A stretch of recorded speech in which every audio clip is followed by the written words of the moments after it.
Hello, this is Yugen from Rakuten. I will briefly introduce our login platform for PaaS Cloud, and this is powered by Cassandra. And I will quickly describe our system. I hope I can finish in 20 minutes, and then I'm pleased to accept your questions. And if you have any questions, please feel free to interrupt me during this discussion. So first, a brief introduction of Rakuten. So people may know Rakuten is a shopping website in Japan. Actually, Rakuten provides a variety of type of services. It's more than 72 services online right now. It spans from shopping and financial, sports, and entertainment. And recently, we also acquired many global subsidiaries from US and Europe. So right now in Japan market, we have more than 75 million members registered. They are very active and they generate lots of logs every day. And with the volume of the logs are growing, so there is a big challenge to process these logs. So we decided to found a department to specialize in the data processing. So we found this department named the Big Data Department. It's founded last year and led by Talia. And we mainly focus on the search engine, big data analysis, and some optimization of services based on data. So we have a very close relationship with Cassandra. Even before our department is founded, we are using Cassandra. We evaluated Cassandra 0.6 for our search engine, and build many our homemade patches. And Talia and many of our developers are very active involved in the Cassandra community.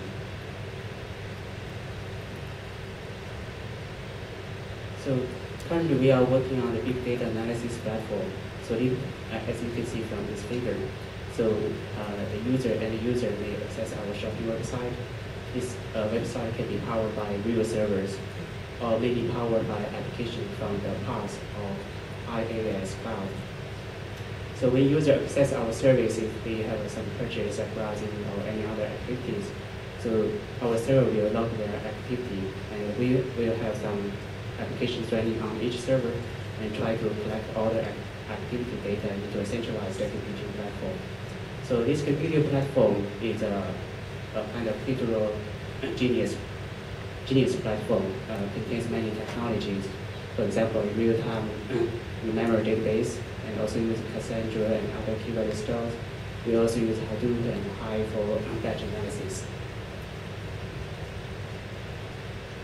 Okay, today I'm going to introduce a small part of the system. You can see from the pink part, it's powered by PaaS. So I'm not going to describe the whole system. So Rakuten PaaS is powered by Cloud Foundry with a Ruby-based application that's built on Rakuten IaaS cloud.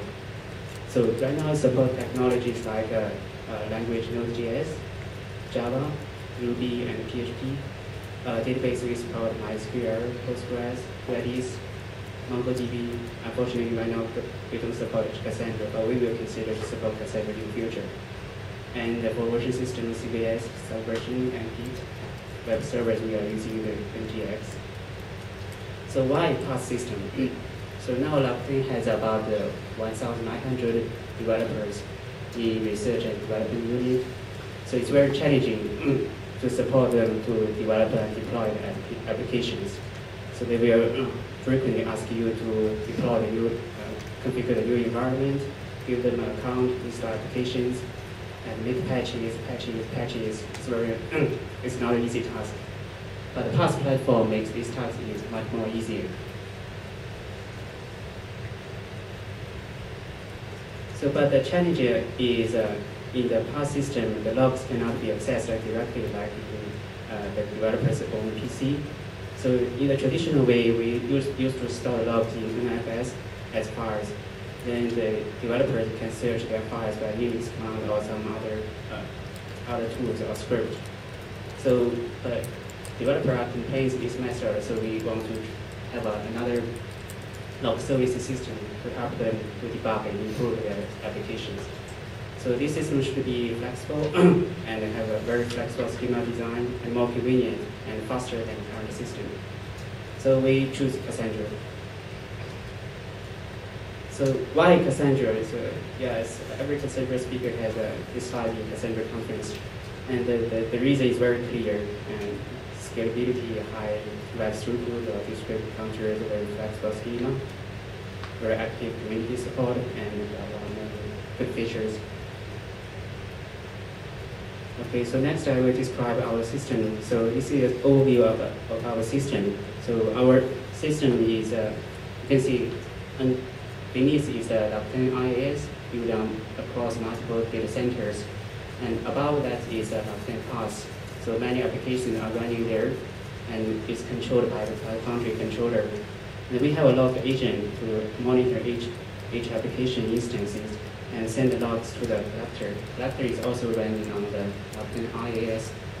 And this collector will send the logs into the Cassandra and also fan out to the Hadoop. So when user query the logs, he will query the recent logs from Cassandra, also called the archive, so it will be provided by the Hadoop. So there are many log types, for example, info, warning, and error. So the most important one maybe is the error. It's very helpful for the developers to debug their applications. And when the application goes online, so the end user will access our website and access our applications. So there will be access logs. The access logs is very important. It contains rich information to mine. So our Cassandra setup, we have many small Cassandra clusters within our company.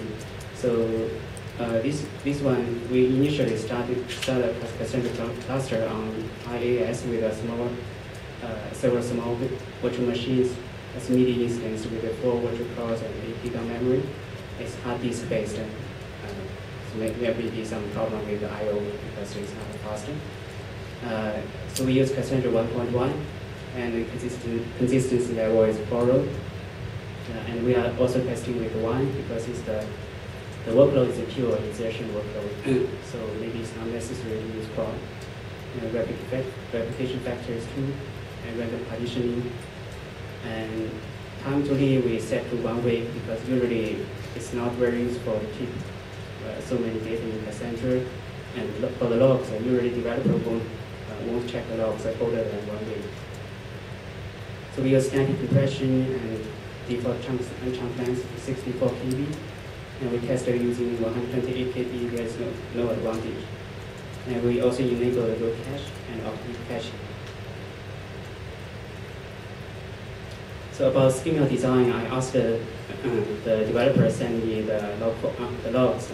So they send me the logs in JSON format. It looks very cool, so it's very clear, but still a little messy and scary for me to design the schema. So I studied their logs. So these fields in the red rectangle is the fields we are going to query by their from our API, and the red line shows the result should be returned to the. So I just sort the fields and find the hierarchy between the fields, then sort them in a hierarchical way. So now it looks very clear.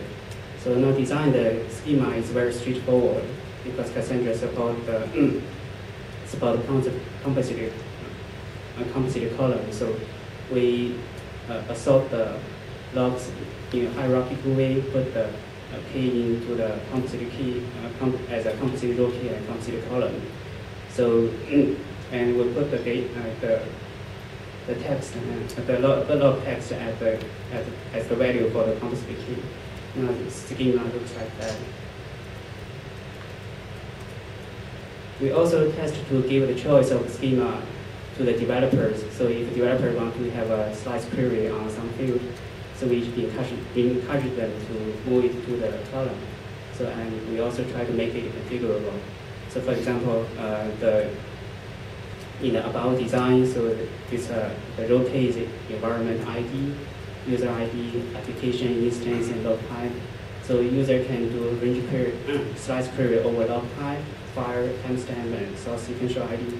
But what if the developer say, I want to have some slice query over instance? So I say it's okay, they just move the instance to the columns. Then it's very easy.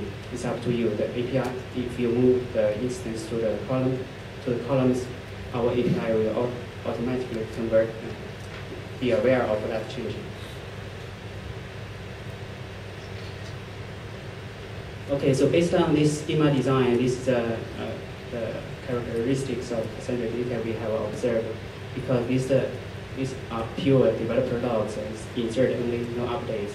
So we found less access tables. 60% of query read just one access table, 99% carries 10 access tables, and the compaction time is very short compared to the Cassandra instance in other services. The 90% compaction time is about less than 30 milliseconds. So about the rows, we found there are many wide rows, very wide, pretty wide rows. Some rows contains about 18 million columns because time series data. So it's only go alive about 2 months, and it still keep growing. So about 2% of our rows contains more than 1 million columns. So I guess it would be very time consuming to find the start point of slice query. So the performance of query on the log columns. So usually the queries by the developers is like give me the logs in that period when something usually error happened. So it's a pure slice query on columns. So the performance is like the write is always very fast in Cassandra, but the read latency in our instances is kind of slow. It's average is 96 milliseconds. But we studied the distribution. We found 90% of the query can be finished by 30 milliseconds. So it's still very fast. But compared to the other instance, I found the study, the query performance presentation in the Cassandra Summit in this summer. So compared to their test, about 20 to 35 milliseconds on Amazon instance, I think that our result is acceptable. In that case, we use 1 million columns per row, but in our case, we have many columns, and we have many rows with more than 10 million columns. But in this case, the cache is not very helpful. But it's good enough for a developer to diagnose their application because usually at milliseconds, tens of milliseconds, the developer cannot finish. So we also have a design many counters. It's also time series based counters. Counter of user, application, day, hour, minute, and second. Below are some schema examples. As for the performance, so we found the performance are very good because cache works well. So more than 60% of the latency is less than 1 millisecond. So even this Cassandra cluster is backed by hard disk, still we get very fast counters performance. So even we also have many rows contains more than 100,000 counters, and so also wide rows. But still, I think most of them the latency is less than 4 milliseconds. It's still very fast.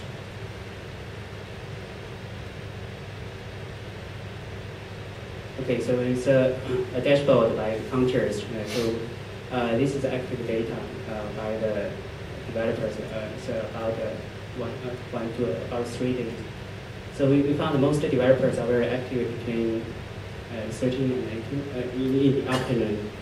So usually from 11 o'clock or maybe 11:20 to 14 o'clock is lunchtime. Developers are chatting in the cafeteria. So I wonder from this figure, I don't know what they are doing in the mornings. But anyway, I found that developers' life here seems very nice. Also, there are many spikes. From the figure, you can find there are many spikes, which shows there are some kind of stress test. Actually, it's some developers will do some stress tests by infinite while loop, and our system can capture this abnormal behavior and give alerts and to the administrator.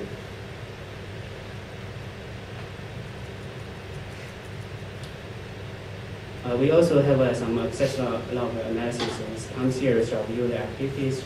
So we use the user ID as a row key and timestamp as a column name. Usually we also sometimes we may put the session ID or other fields to the column in order to identify the user activities. So for example, if a user accesses Rakuten and they browse our products, they check this one and another one, but finally they left our web page. And so we want to know the reason. So maybe this year, so we build this system to help us understand the time sequence of user activity and try to figure out and even try to keep the user on our website.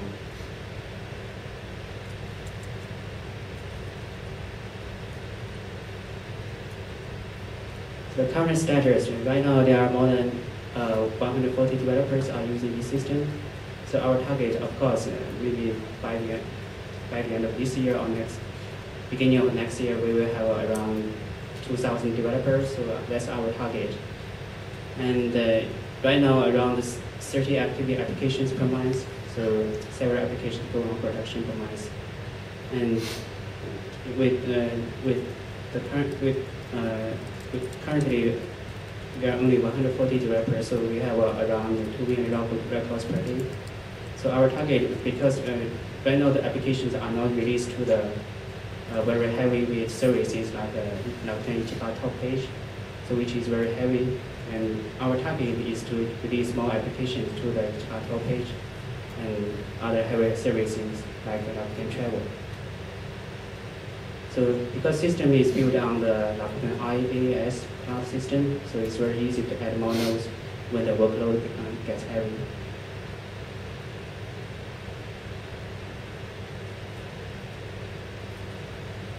So for Cassandra, right now it's very, very nice, but in our deployment we also found some problem. For example, in our application, we used to drop a key space recreated, but it may be not a very good practice, but it happens in some of our developers' applications. So I heard that the Cassandra 1.2 there is a very nice feature called concurrent schema change. So I would like to try and see whether we can solve our problem.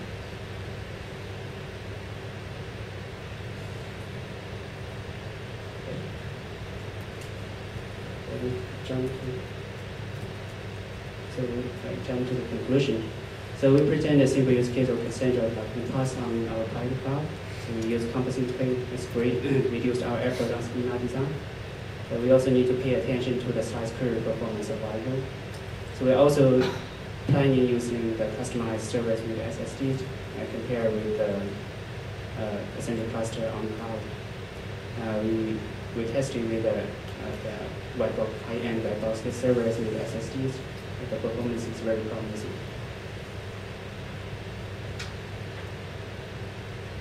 Okay. Thank you very much. Now I'm happy to take your questions.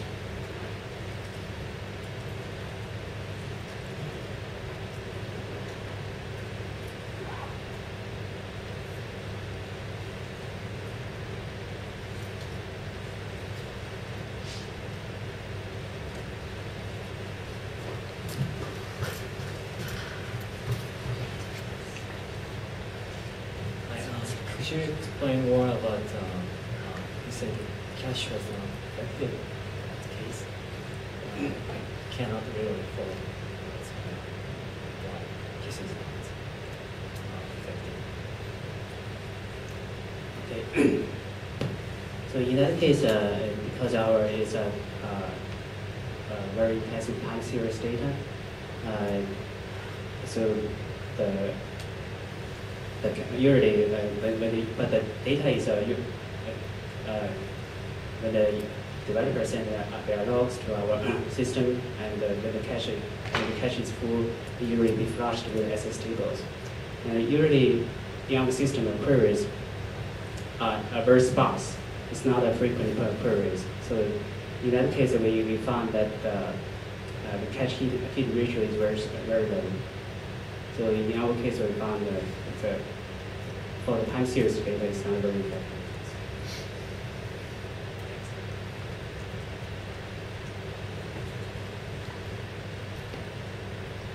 いらっしゃいますか。